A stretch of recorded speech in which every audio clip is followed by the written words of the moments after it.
Welcome to the Deep Dive. Today we're tackling hypoglycemia.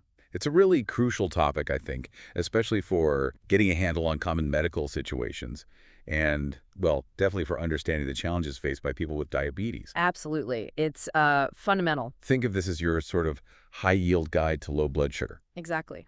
Hypoglycemia, often just called a hypo weight, is, well, it can be a serious situation. We're talking blood glucose levels dropping below 3.5 millimoles per liter. Right. And it's actually a common endocrine emergency. If it's not managed, the consequences can be pretty significant. So, yeah, having a solid grasp is vital. Definitely essential.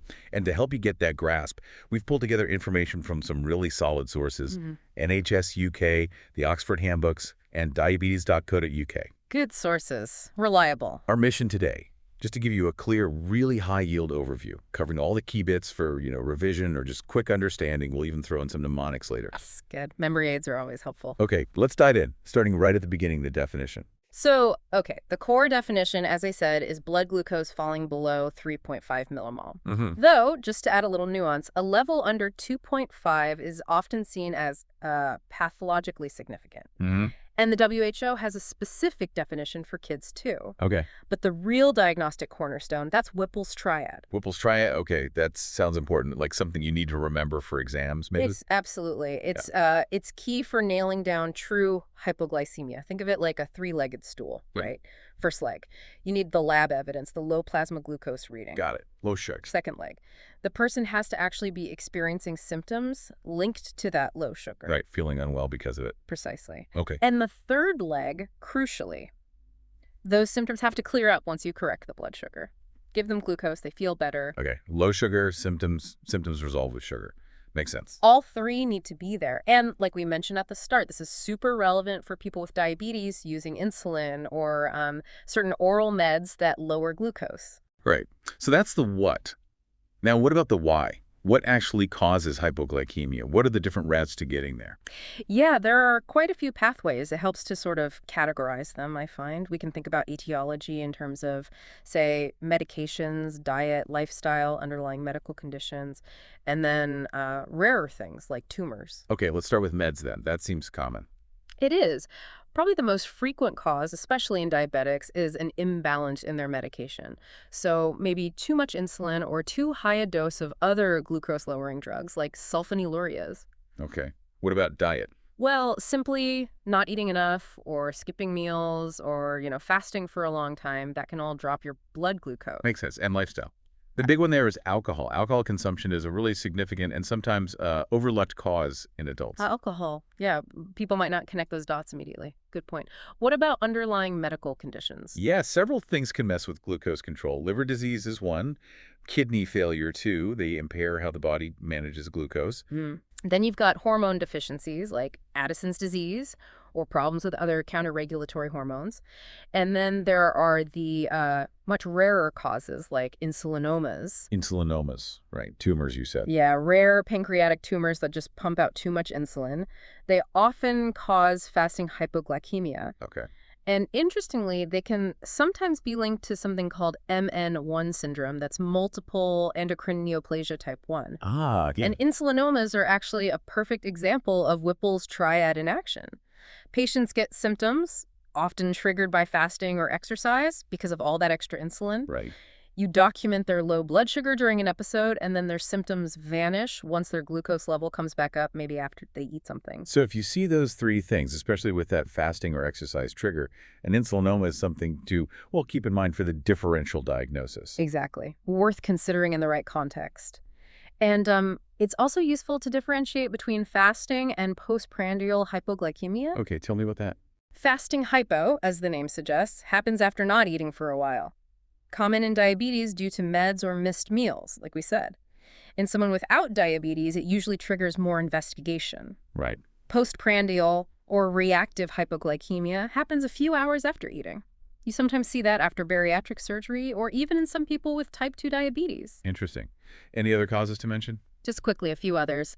Sometimes people develop impaired awareness of hypoglycemia itself, which is a risk factor we'll come back to. There's ketotic hypoglycemia, more common in kids. Certain drugs and toxins, rare things like autoimmune hypoglycemia, starvation, and even, unfortunately, factitious hypoglycemia. Where someone induces it deliberately. Yeah, exactly. Rare, but it happens. Wow, okay, that's a very thorough rundown of the causes. Yeah. Now, thinking about who's most likely to get this, who's most at risk. Yeah, there are definitely recognized risk factors. We can sort of group them into diabetes-related, patient-related, medication-related, and then some specific to children. Okay, let's start with diabetes itself. So obviously, anyone with type 1 or type 2 diabetes who's on insulin or those specific oral meds, the insulin secretagogues like sulfonylureas, they're at risk. Makes sense. What's interesting is aiming for really tight blood sugar control, while good long-term, can actually increase the immediate risk of hypos. Ah, okay. A balancing act. It is. Also, having diabetes for a long time, injecting insulin into those lumpy areas called lipohypertrophy sites. Right, where the absorption gets unpredictable. Exactly. And sadly, insulin prescription errors, especially in hospitals, are also a known risk. Okay. What about patient factors, sort of general health things? Well, being older, advanced age is a factor, malnutrition too, and as we mentioned, drinking excessive alcohol. Like the alcohol, I guess. Yeah. Also, conditions that affect nutrient absorption, like malabsorption syndromes or having impaired kidney function. And finally, if your body doesn't produce enough of those counter-regulatory hormones, think Addison's again, or hypothyroidism that makes you more susceptible. Got it. And medications beyond the diabetes ones. Any interactions to watch for? Yes, some drugs can amplify the effect of glucose-lowering meds. Things like quinine and some SSRIs, the antidepressants, can potentially increase the risk when taken alongside diabetes treatments. It's good to know about those interactions. And you mentioned specific risks for children. Yeah, kids have some unique vulnerabilities, like prolonged fasting or just not eating enough.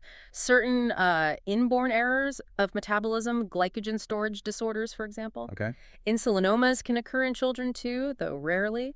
And congenital hyperinsulinism, where babies are born making too much insulin.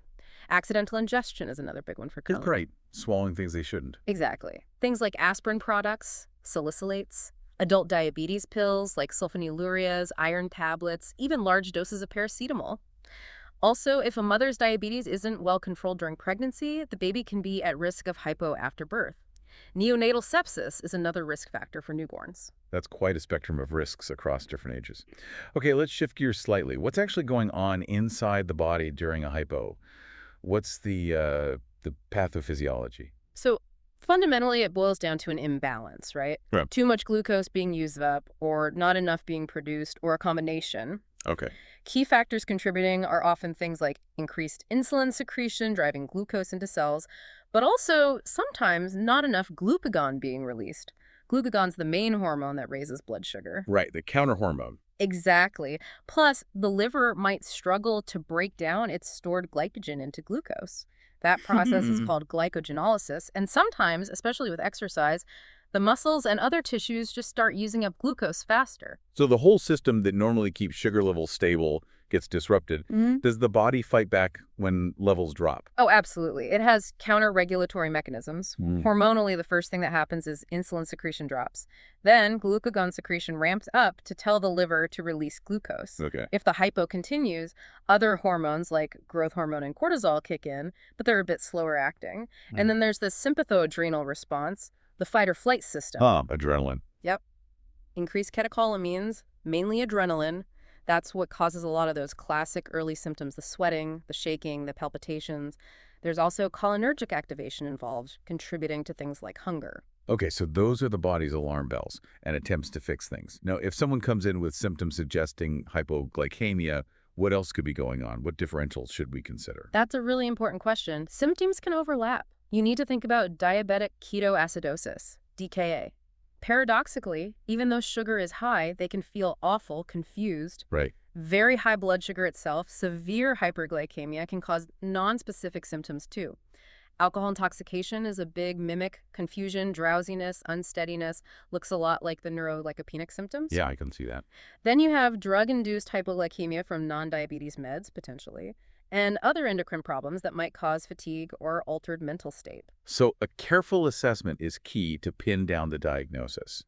Thinking about how often this actually happens, especially here in the UK, what's the epidemiology like? Well, it's definitely common for people with diabetes in the UK. For type 1 diabetes, estimates suggest up to 20% of adults have at least one severe hypo needing help from someone else each year. Wow, 20% is significant. It really is. It highlights the burden. In contrast, though, it's pretty uncommon in people without diabetes. Right, so when someone is having a hypo, what do they actually experience? What are the classic signs and symptoms? You mentioned they can vary. They absolutely can. It depends on how fast and how low the glucose drops.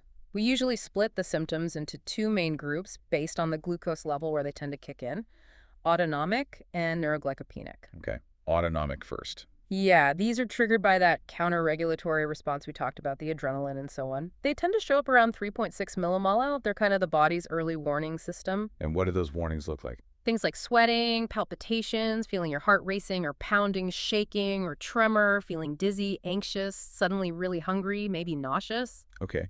Is there an easy way to remember those? You mentioned mnemonics earlier. Yeah, there's a decent one. Shaped ton. Shape time. Yep.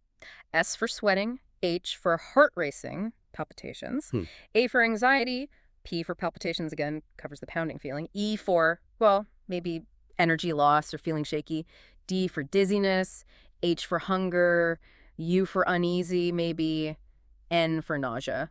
It's not perfect, but it helps group them. Shaped Hun. Okay, I'll try to remember that. Sweating, heart, anxiety, palpitations, dizziness, hunger, nausea. Got it. What happens if the sugar drops even lower? Right, so as it falls further, maybe down towards 2.7 millimol, you start getting the neuroglycopenic symptoms. This is where the brain itself is really being starved of glucose, its main fuel. And what does that look like? Sounds more serious. It is, yeah. Symptoms here include things like drowsiness, confusion, sometimes aggression or being unusually irritable, visual problems like blurred or double vision, seizures, potentially coma, and maybe speaking incoherently. There's another mnemonic for this one, maybe DCA, VSI, EC. Okay, let's hear it. Drowsiness, confusion, aggression, visual disturbances, agitation maybe, seizures, incoherence, coma. Again, helps to have a framework. DCA, Visa IC, drowsiness, confusion, aggression, visual, seizures, incoherence, coma. Yeah, those definitely sound like the brain isn't happy. Exactly. And in really severe cases, hypos can even cause convulsions or temporary weakness down one side, mimicking a stroke transient hemiparesis.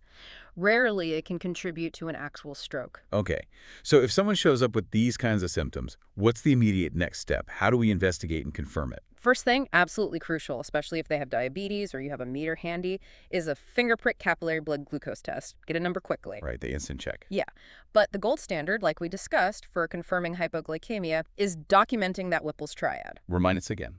Low glucose reading, symptoms consistent with hypoglycemia happening at the same time, and those symptoms getting better when you give them glucose. You need all three. Okay, Whipple's triad for confirmation. What about digging deeper, finding out the underlying cause? Well, that really depends on the situation, the patient's history. You might do supervised fasting tests, see what happens to their glucose over time without food, maybe an oral glucose tolerance test. If you're suspecting something like an insulinoma, you'd measure things like insulin, C-peptide, pro-insulin levels, ideally when they are hypoglycemic. Right, catch it in the act. Exactly. Imaging like CT or MRI scans of the pancreas might be needed to look for tumors. And if you suspect hormone issues, you check things like cortisol, growth hormone, thyroid function. Okay, so immediate test, then targeted investigation for the why. Right, let's get practical. Someone's having a hypo now. What do we do? What's the UK management approach? Okay, priority number one is immediate treatment. What you do depends a lot on whether the person is conscious, able to swallow, and where you are in the community or hospital. Let's start with community. Person's alert. Right. Conscious, able to swallow, give them 10 to 20 grams of fast-acting carbohydrate. That could be glucose tablets, glucose gel, even just a sugary drink, but not a diet one. Good point. There are specific products, too, like glucogel or dextrogel. Some people, especially type 1s, might carry a hypokit with injectable glucagon. Okay. And in hospital? Pretty similar if they're alert fast-acting carbs. But if they're unconscious or can't swallow safely, then injectable glucagon is often the first choice. Or if IV access is there, a bolus of IV glucose, usually 20%. So for a conscious adult, walk me through the steps again, the rule you mentioned. Yeah, the 15-20-15 rule is a good guide. Give 15 to 20 grams of fast-acting carbs, wait 10 to 15 minutes. recheck the blood glucose. Okay. If it's still low, typically aiming for above 4.0 millimol, repeat the carbs. You might need to do this up to 3 times. And if they can't take anything by mouth, unconscious, or struggling to swallow. Right. If family or trained caregivers are there, they could try rubbing glucose gel or even honey on the inside of the cheek or gums. If they have a glucagon kit and are trained, give the injection usually into the thigh muscle. If that doesn't work, or if they remain unconscious, they need urgent medical help for IV glucose or potentially another dose of glucagon via IV or IM injection. What happens once the sugar level starts coming back up? Crucial step. Once their glucose is above 4.0 and they're properly conscious and can swallow, you need to give them something with longer-acting carbohydrate. Like what? Slice of toast, a banana, maybe a biscuit and a milky drink, a normal sandwich, something to stabilize the blood sugar and stop it crashing down again. In hospital, they might even start a slow IV glucose drip, depending on the cause and severity. Got it. Any differences for managing hypos in children? The initial approach is similar: 10 to 20 grams of oral glucose, repeat if needed. But importantly, if you suspect a child's hypo is due to them accidentally taking adult diabetes medication like sulfonylureas, Right, we mentioned that risk. they absolutely need to go to hospital urgently for monitoring, as the effects can be prolonged. Okay, good point. And in a real emergency, someone fitting or unconscious. Glucagon injection straight away if it's available and someone knows how to use it. If not, or if it doesn't work, then IV glucose as soon as paramedics or medical help arrives. And you need really close monitoring afterwards, especially if it was due to an overdose of long-acting insulin, as the hypo can come back. You mentioned chronic hypoglycemia earlier as being rare. How is that managed long-term? Yeah, very rare cases, maybe from an insulinoma that can't be removed or something called nocidioblastosis. There's a drug called diazoxide that can sometimes be used. It basically stops the pancreas releasing so much insulin. Often needs a diuretic alongside it, though, because it can cause fluid retention. Okay. And newborns, neonatal hypos. That's usually managed with an IV glucose drip, often 10% glucose. Sometimes glucagon is used short-term too, especially if it's thought to be due to transient hyperinsulinism. It sounds like prevention is absolutely key, especially for people with diabetes. Totally. Hypoprevention education is massive in diabetes care. Every single hypo episode, especially severe ones, should really be reviewed. Why did it happen? Was the insulin dose wrong? Meal timing off? Exercise not accounted for? Right, learning from each one. Exactly. Adjusting meds, diet, educating patients on spotting early signs and how to treat themselves. It's all part of minimizing the risk going forward. So, assuming it is spotted and treated properly, what's the general outlook, the prognosis? Generally, it's good. It does depend a bit on the underlying cause, how fast it was treated, and the person's overall health. But yeah, with the right management and education, most people who experience hypos can live perfectly normal lives. That's reassuring. But what if it's severe and not treated quickly? Or if someone has lots of hypos, are there longer-term complications? Yes, absolutely. Untreated severe hypos can lead to seizures, loss of consciousness, which obviously increases the risk of accidents and injuries. In very rare extreme cases, it can be fatal. And a really important complication from having recurrent hypos is developing something called impaired awareness of hypoglycemia. You mentioned that earlier. What is it exactly? It's where the body's normal warning system, those autonomic symptoms like sweating and shaking, starts to fail. They become blunted or disappear altogether. So you don't get the warning signs anymore. Exactly. Which means the first sign of a hypo might be sudden confusion or even loss of consciousness. It makes people much more vulnerable to severe, dangerous episodes. It's quite insidious and really underlines why avoiding hypos is crucial, not just for the immediate danger, but for maintaining that ability to self-manage safely. Wow, yeah. That really drives home the importance of both prompt treatment and prevention. Dopsa. Okay, so just to wrap up our deep dive then, hypoglycemia, low blood sugar. It's a serious condition, can be an emergency, but it's generally manageable, especially with awareness. It's super relevant for anyone with diabetes on certain treatments, but can affect others too. Knowing the signs, the causes, the risks, and crucially, the management steps, that's vital. Absolutely. Prompt recognition, appropriate action. That's the key takeaway. And while untreated severe hypos have serious risks, including that impaired awareness, good management and prevention make a huge difference. Definitely. And this knowledge isn't just for healthcare professionals or people with diabetes themselves, but really for anyone. You never know when you might encounter someone having a hypo. Very true. So maybe a final thought for everyone listening.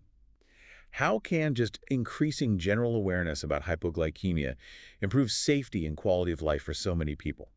And maybe reflect on the daily tightrope walk that managing diabetes can sometimes feel like. Good points to consider. Right. For more in-depth revision materials on this and other topics, plus practice questions to test yourself, do check out passthemsra.com. And for a load of great free resources to help with your learning, head over to freenzesray.com. Thanks for joining us for this deep dive.